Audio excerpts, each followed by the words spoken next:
How the Prior of Tynemouth brought Newcastle to the brink of ruin in 1510. The following transcript is from a court case at the Star Chamber in 1510, just 1 year after Henry VIII came to the throne. I have translated the text from early modern English into today's language. At least I have translated the prose as much as I can without losing its meaning and style. And if I hadn't done this, it would make hard reading. As it stands, it is a compelling case put forward by the mayor and the alderman against the prior, whom they paint as a very wicked man. I've written about the Star Chamber previously in relation to disputes between the prior of Tynemouth and powerful local enemies. This dispute is similar, but rather more dramatic, involving the alleged murder of many inhabitants of Newcastle at the hands of the prior's hired thugs, notably from the bandit lands of Tynedale and Redesdale, which were also places of religious fervour and thus deeply loyal to the church against the town.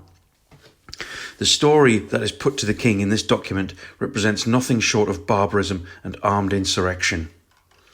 And although we typically see historical enmity between Newcastle and North Shields being a one-way story of Shields' growth being put down by violent reprisals from the keelman on behalf of the hostman, it did sometimes go the other way, with mafia-like strong-arm tactics from the prior and the commandeering of key assets, the appearance of armed gangs and terrorising assaults on what the aldermen here portray as a helpless and pitiful town on the verge of collapse. I've also wrote before that the prior had a tendency to act as a pirate king, giving sanctuary to criminals, helping himself to the cargoes from shipwrecks, engaging in extortion and having people executed, all from his untouchable position of privilege and wealth. We see that demonstrated to great effect here. Yet there does seem to be something quite confected about this case. The Star Chamber did become a vindictive tool of the king to pursue his enemies. Later in his reign, it served as his personal kangaroo court that struck fear into anyone unfortunate enough to be hauled before it. From reading this, you can certainly see where Henry's hatred for the church came from. The continual strife culminated in the dissolution of the monasteries in 1539, when the prior of Tynemouth, like many others, was removed from power with his property confiscated. It was after this point that Henry redesigned the headland, binding the Spanish battery to the castle and turning it into a military stronghold while giving Trinity House much control over Shields. Note that this was written during a brief period at the start of his reign when Henry was allied with France, and thus he would have been keen to placate the French in disputes on trade, which the prior had created through the seizing of a French ship. The aldermen were certainly pushing political buttons and embellishing their appeal in order to influence a newly crowned king to take action on their behalf. It is also worth noting that this same year, an attempt was made on Prior Stanwell's life in Jesmond, according to William Gibson in The History of the Monastery Founded at Tynemouth, 1847. You can draw your own conclusions, but it's nevertheless a real eye-opener into the power dynamics of early 16th century Tyneside. From Select Cases Before the Star Chamber, Isaac Saunders, Leedham, Selden Society, 1903, page 68 to 74. This tract was sourced by Dave King, an expert on the Star Chamber who runs the X-account Northumberland and Durham Historical Docs. Newcastle, Mayor, Alderman and Commons of versus John Stanwell, Prior of Tynemouth. We are humbly complaining to your most gracious highness that we, your official speakers and subjects, the mayor, the alderman, and the commons of your town of Newcastle upon Tyne, a town your grace holds with its accompanying port and harbour under your control as a possession of the Crown of England.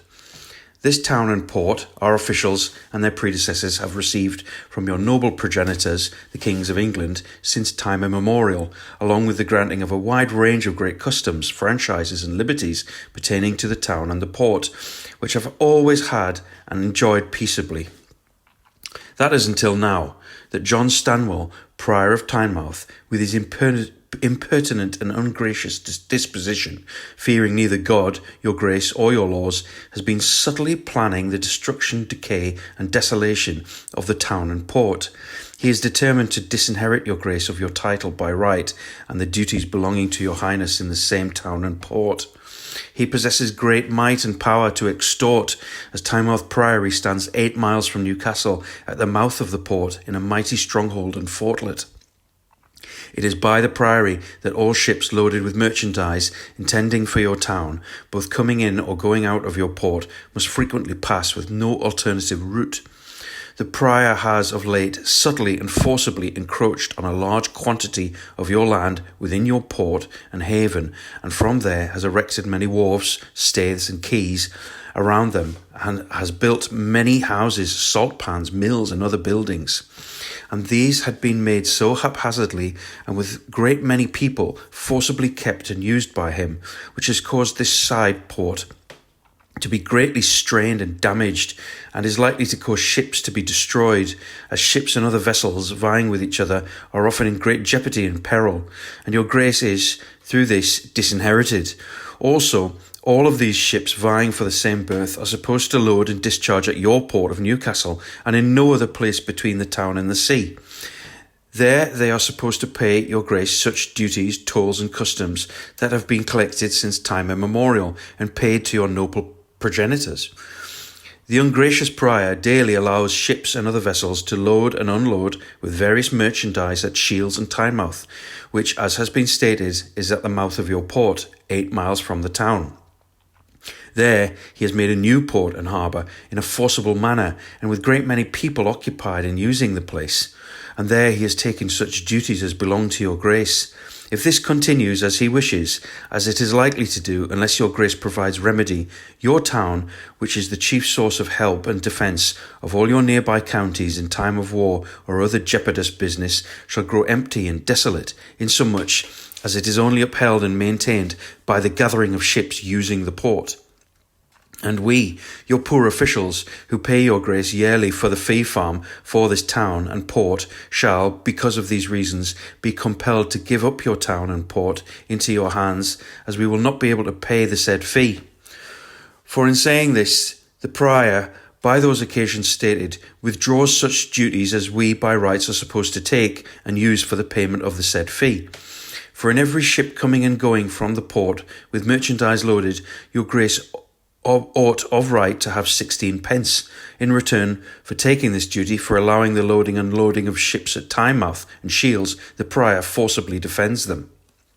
In addition, the prior is continually building fish ponds and weirs for catching and keeping salmon in the harbour between the town of Newcastle and the sea, and each year he moves them from place to place at his pleasure. It is because of this that the port is so wrecked and shallowed that when in times past 4 or 5 ships at a time could occupy the same place, now the port cannot receive any 100-ton vessel that might have come to the bridge in front of the town, and there can be none come now but small vessels, and the town shall be utterly undone by this in short order if we continue to suffer the prior's use of his fish ponds and weirs. Also, where a French ship in distress of weather was driven into the said harbour, loaded with the goods of Scotsmen, the prior in violent manner with great force sent 11 of his servants and tenants into the same ship, and they took a great amount of goods from the strangers to the value of more than £200, and which goods remain in his hands. Whereupon the mayor of your town, for that ship was in the liberty of your town, sent John Young, sergeant at the mace, to the prior, commanding him in your most gracious name to deliver the goods to the owners thereof, which he then refused to do, and in a violent manner the prior and his servants took your sergeant and put him in a strong prison, and there he was kept for 1 day against your laws and peace. Until now, none of your suppliants dare to come or convey any of their goods out of your realm into any part of the French nation, for they have sure knowledge that if they do, their goods will be taken from them, insomuch as the misdemeanment prior took the goods of the strangers out of the liberty and jurisdiction of your town. Also, when John Young and Robert Harrison Then 2 of your sergeants at the mace within your town, according to your laws and customs in place since time immemorial, docked a ship within your port and within the jurisdiction and liberties of your town. 1 Robert Cresswell, servant of the prior, violently accompanied with many lewd and evil people, numbering at least 11, violently and in a forcible manner, arrayed with weapons, with jackets and armour and helmets and bills, bows and arrows, came into your port within the liberties and jurisdiction of your town, and then and there, riotously against your peace and laws, took your 2 sergeants, and then violently laid hands upon them, and conveyed them out of the port and liberty of your town, by the command of the prior, unto his priory of Tynemouth, and there imprisoned them, and in this confinement they were withheld to such a time as Robert Harrison, being in good health and body at the time of the taking, by duress of the imprisonment at Tynemouth, died in the hands of the prior and his servants, maliciously murdered and destroyed, as it is openly supposed. Also, on the 28th of February past, Robert Cresswell, Ralph Wedrington, and many other violent and lewd people, servants and tenants of the prior, numbering more than 80 people, arrayed in arms with bows and arrows, and against the king's peace, at about 2 o'clock in the morning, came into the port of Newcastle, within the liberties of the town, and by commandment of the prior, would have entered a ship called the Elizabeth, loaded with merchandise and riding at anchor, intending to murder the mariners of the ship, have their goods taken, and to sink the ship. And if the mariners had not made great and sure defence to the contrary, whereby many of the mariners were certainly injured and in great jeopardy of their lives, they would have been drowned in the downed ship, along with the loss of goods conveyed, if those goods had not been shortly rescued and held by the inhabitants of South Shields and other strangers being in the same harbour. Also, on the 10th of February last past, in the time of the last Parliament, Ralph Fenwick, George Cresswell, Richard Strother, Gilbert Collingwood, Roger Errington, Robert Cresswell, Humphrey Rogerson, John Wilson, Ralph Wedrington, Roger Cramlington, John Cresswell, Robert Dove, Robert Bellingham, Richard Yerrell, Christopher Codling, Robert Graham, George Rutherford, Roland Lawson, Robert Gustard, Robert Smith, William Blythe, Robert Bowmaker, Thomas Gollan, Archibald Brown, Thomas Dalton, John Harrop, Robert Carr, Thomas Pattinson, Richard Pattinson, Robert Elwold, William Baxter, Edward Jackson, John Reed, Thomas Bell, Thomas Hanson, Richard Stockwell, George Woodhave, Thomas Wilkinson, William Hedrick, William Milburn, John Davison, with many other lewd and evil persons to your poor officials unknown, numbering more than 500, violently and forcefully armed with weapons, as though they had been in a time of war, with spears, glaives, bows, arrows, and by the exhortation, command, and labour of the prior, assembled together at Tynemouth, and with them a great number of the inhabitants of Tynedale and Redesdale, to whom it is supposed and openly spoken in the counties where the riot and an unlawful assembly took place, the prior gave a wage of 6 pence per day, so that the misdemeanants, by his command, should murder the mayor, aldermen, and other inhabitants of your town, and take, destroy, and sink their ships in the port. And so they would have sunk the best ship belonging to the town, if it had not been well defended and rescued. And so assembled in arms violently against your laws and peace, rode about your town of Newcastle for 11 days, and took many of the inhabitants of the town, and imprisoned them at Tynemouth. And as is openly said by those that were of the riotous company, the prior said, though they had killed 100 of the wretches dwelling in Newcastle, he should be their warrant. To which the persons then violently took John Haderswell, merchant of Newcastle, and unlawfully imprisoned him among others of the same town, where he was held in prison and tortured to such time the prior, for dread that he should die in prison, let him depart, and upon his release he died within 12 hours. Also at the same time, the said persons violently took John Todd, Robert Wilkinson, Richard Wilkinson, dwelling in Newcastle, and on the order of the prior imprisoned them at Tynemouth, where they were held to such time as the prior commanded. Also the inhabitants of your town, during the time of this unlawful and violent assembly, dead were not for dread of their lives, go to their ships at Shields or otherwise about their business. Instead, they stayed together within the walls of your town, as though they were assailed by enemies. Certainly, most gracious sovereign Lord, such a great gathering and unlawful assembly of people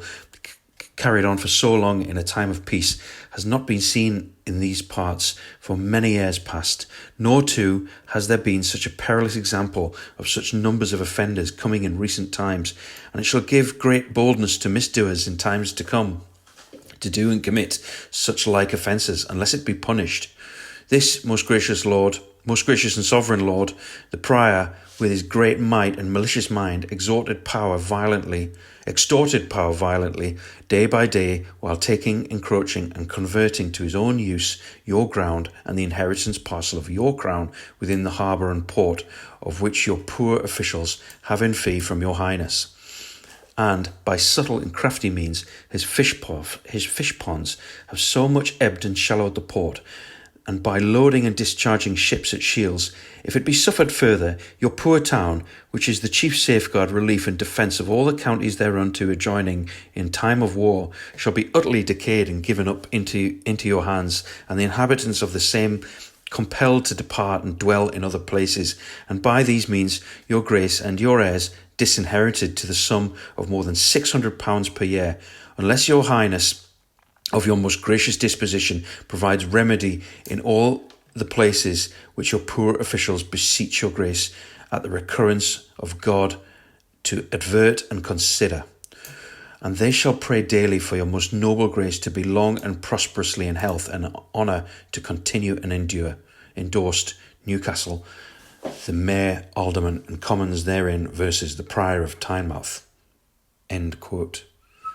We don't know the outcome or the Prior's defence.